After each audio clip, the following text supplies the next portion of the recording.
সাকিব খান, আমাদের সাকিব খান। সাকিব ভাই সম্পর্কে একটা সময় ৬-৭ বছর ধরে টানা অনেকে নোংরা কথা বলেছে। আপনি দেখেন তানভীর ভাই, সাকিব ভাই কখনো কোনদিন কোন টেলিভিশনে বা কোন অনলাইন পোর্টে একটা বারের জন্য মুকিত জাকারিয়াকে নিয়ে একটা বাজে কথা বলেনি। কথা ধরলাম মুকিত জাকারিয়া অনেক কথা বলেছে। বাট এই ভদ্রলোক Well, নো, it's a একটা কমেন্ট করেনি। মানে আর এই যে equal সিনেমার sign. কথা আপনি জিজ্ঞেস করেন, ইয়েস, সিনেমার কথা আপনি জিজ্ঞেস করেছেন। সিনেমার দর্শক 85% ঘর থেকে বেরিয়ে ছবি দেখছে। কাকে নিয়ে দেখছে? তার সন্তানদেরকে নিয়ে দেখছে, ফ্রেন্ডসদেরকে নিয়ে দেখছে। এবার আরো দেখে অবাক হয়েছি, লাস্ট রোজারিতে হেজাব পরা মহিলারা সাকিব ভাইয়ের ছবি দেখতে এসছে। আপনি যেটা বলছেন রাহান রাফি, রাহান রাফিকে আমি দেখেছি একমাত্র ডিরেক্টর যিনি খুব কুল থাকেন, ভীষণ কুল। তাণ্ডব চলছে বাইরে আশেপাশে, কিচ্ছু পাত্তা দিচ্ছে না। সে কি স্মুথলি কাজ করে যাচ্ছে। আচ্ছা। এর পরের সিন কি হবে আরো ডেঞ্জারাস। সে ভাবছে এরা, সে বসে বসে পেয়ারা খাচ্ছে, একটু ইয়ে খাচ্ছে, চা খাচ্ছে, কফি খাচ্ছে।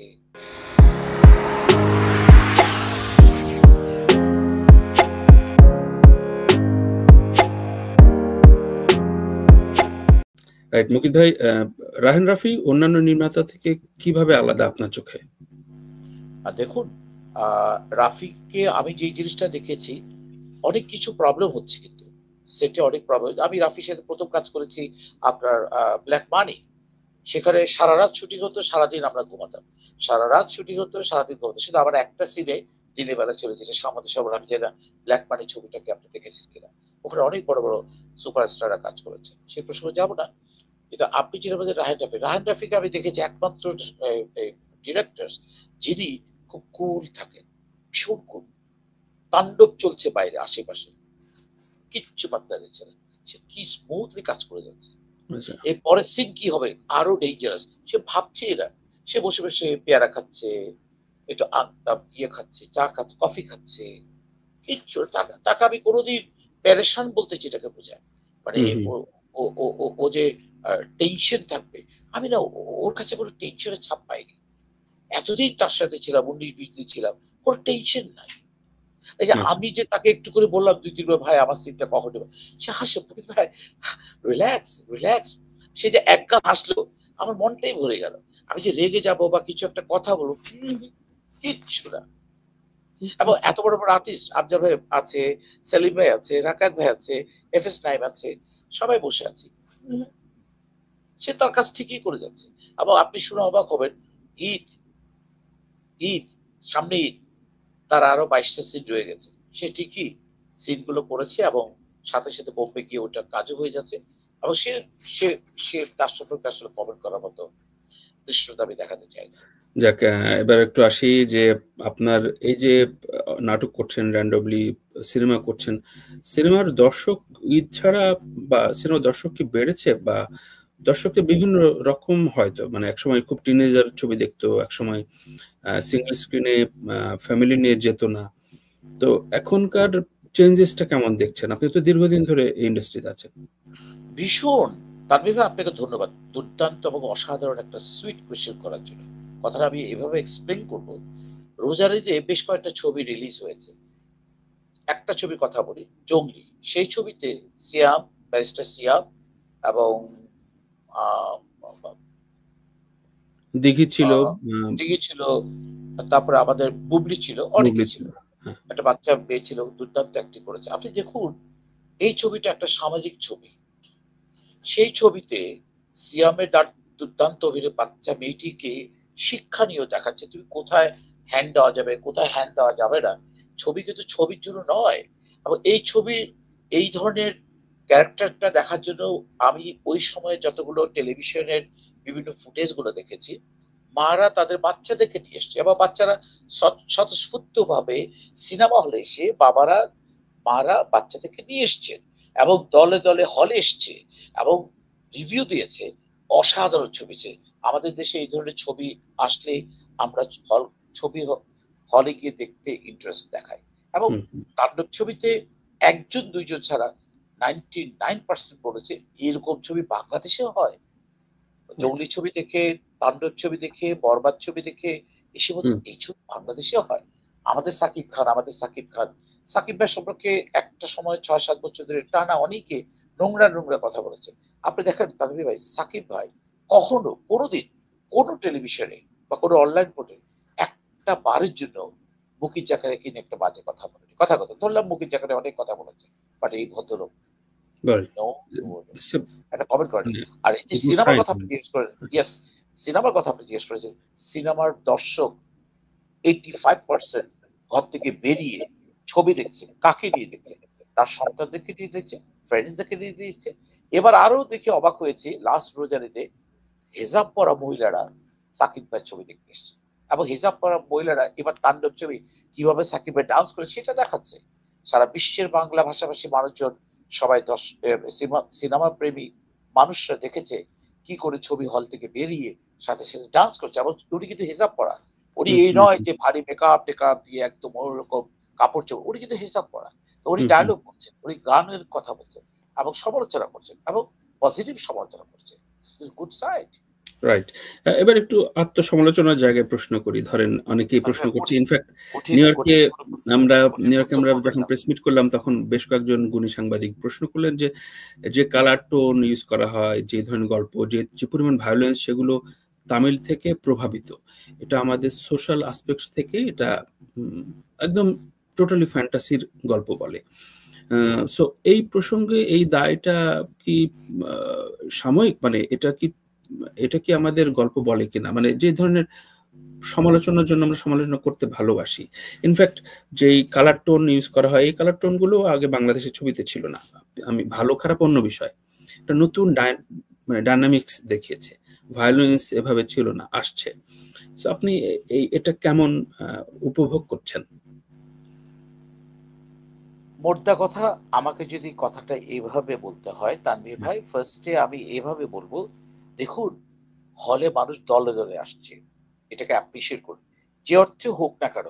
তবু অশ্লীল, উচ্ছৃঙ্খল, ডবল মিনিং ওয়ার্ডস ছাড়াও ভালো ছবি বাংলাদেশে ভালো ভালো ডিরেক্টরসরা এবার কোরবানিতে রোজারিতে যেসব ভালো ভালো ছবি এসছে অসাধারণ।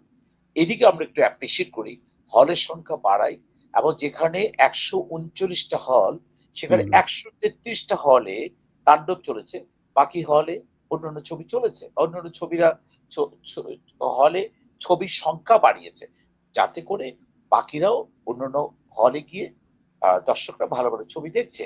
এটাকে আমার মনে অ্যাপ্রিসিয়েট করা যায়। তামিল বা যাই কিছু বলেছেন সেখানে আমরা একদম না যাই, আমরা এখন পজিটিভ পজিটিভ কনস্ট্রাকটিভ, আমার মনে হচ্ছে তানভীর ভাই আমাদের ইয়ে করা উচিত, সাপোর্ট দাও। আমরা মনে হয় অ্যাপ্রিশিয়েট করতেও একটু কৃপণতা করি।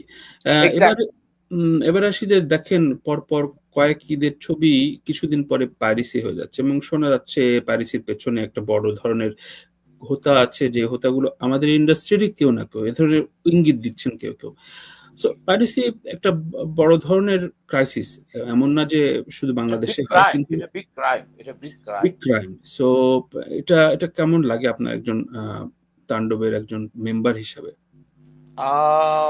তানভীর ভাই, আমি যখন প্রথম কানে আসে 6 দিনের মাথায় যে ছবিটা কিছু কিছু ক্লিপ পাইরেসি হয়ে গেছে, যখন শুনলাম যে এইচডি এবং পুরো ঝকঝকে ফিল্মটা পাইরেসি হয়ে গেছে তাণ্ডব ছবিটা, তখন ভীষণ কষ্ট পেয়েছি।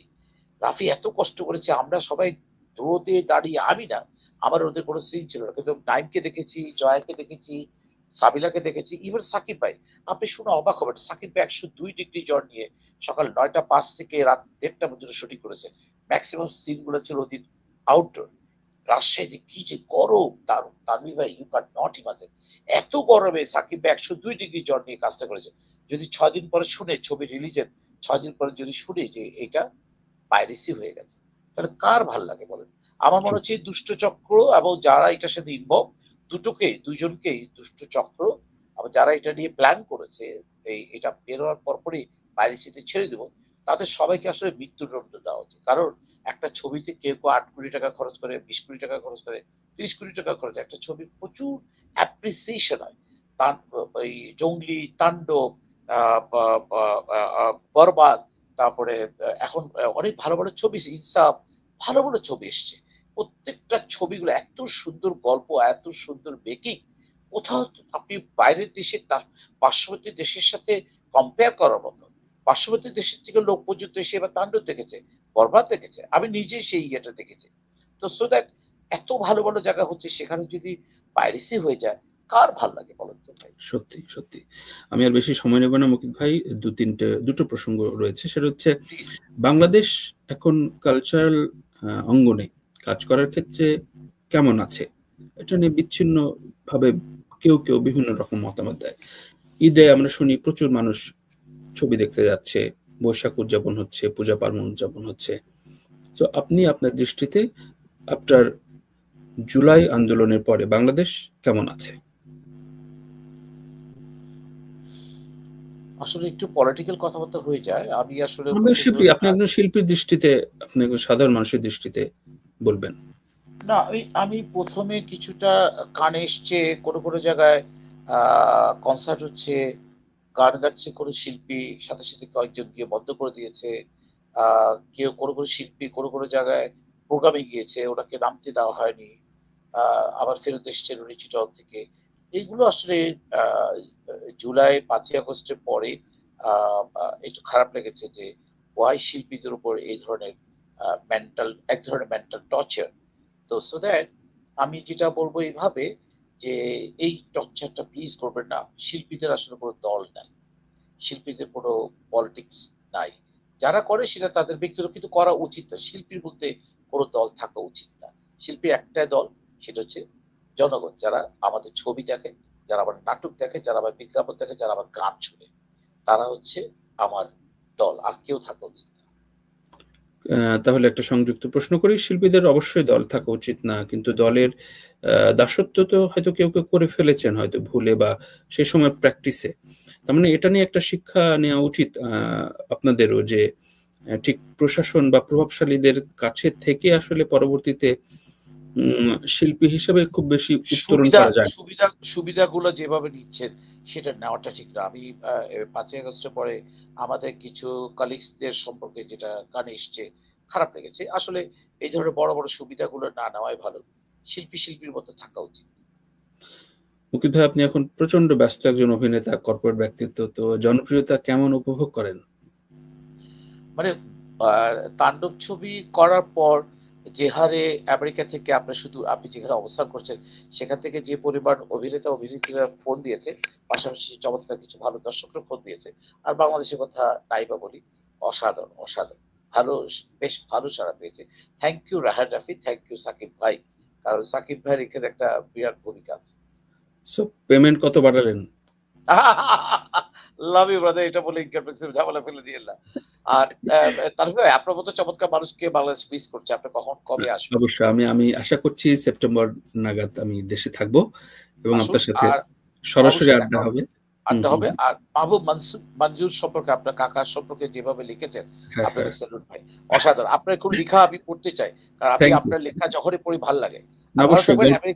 আমেরিকায় সবাইকে আমার সালাম, শুভেচ্ছা দিন। গল্প লিখছি এবং কিছু শর্ট ফিল্মের কিছু প্ল্যান রয়েছে, সুতরাং ঢাকায় এসে আপনাকে সেই শিডিউল চাবো। আপনি সেই তাহলে শেষ প্রশ্ন করি যে এই এত ব্যস্ততার ভেতরে ধরেন নতুন নির্মাতা, ধরেন আমাদের মতো নির্মাতা যদি কাজ করতে চায় আপনার সাথে, তো আপনি কিভাবে বাছাই করেন যে না, আচ্ছা এই ছেলেটার এর আগে কোনো পোর্টফোলিও নাই, তো আমি ওকে ওর শর্ট শিডিউল দেবো কিনা, কিভাবে চেক করেন? তানভীর ভাই অনেক সুন্দর একটা কোশ্চেন করেছেন। আমি আসলে গল্প মানে কন্টেন্টটা আমার কাছে হিরো মনে হয়। আচ্ছা, যিনি ডিরেকশন দিবে ওনাকে আমি চুজ করি না। আমি চুজ করি গল্পটা। আমার কাছে ওকে, গল্পটা হচ্ছে হিরো। আমি কখনো কেউ ওই ছবিতে কে নায়ক নায়িকা বা কে অ্যাক্টিং করছে ওটা আমার মাথায় আসে না। ফার্স্ট হচ্ছে আমার গল্প যেটা পড়ে আমি আপ্লুত হই, আমাকে আকর্ষণ করে। আমি যেখানে আপ্লুত, যেখানে আকর্ষণ হই সেখানে আমি কাজ করি। আদারওয়াইজ কোথাও কাজ করি না। থ্যাংক ইউ মুকিত ভাই। আবারও কোনো আড্ডায় নিশ্চয়ই এরপর ঢাকায় বসে আমরা সরাসরি আড্ডা দেব ইনশাআল্লাহ, এবং কাজ করব একসাথে। ইনশাআল্লাহ। ভালো থাকবেন আপনি। আপনাকে sign same up to you. করছি। Take care. জি, আপনার আসসালামু আলাইকুম। দর্শকদের উদ্দেশ্যে কোনো কিছু বলার থাকলে ধন্যবাদ। অনেক সুস্থ থাকবেন যেখানে থাকবেন। বাংলাদেশে আবার করোনা শুরু হয়েছে। মাস্ক পরে থাকবেন। ভালো থাকবেন। Take care. All the best. আসসালামু আলাইকুম।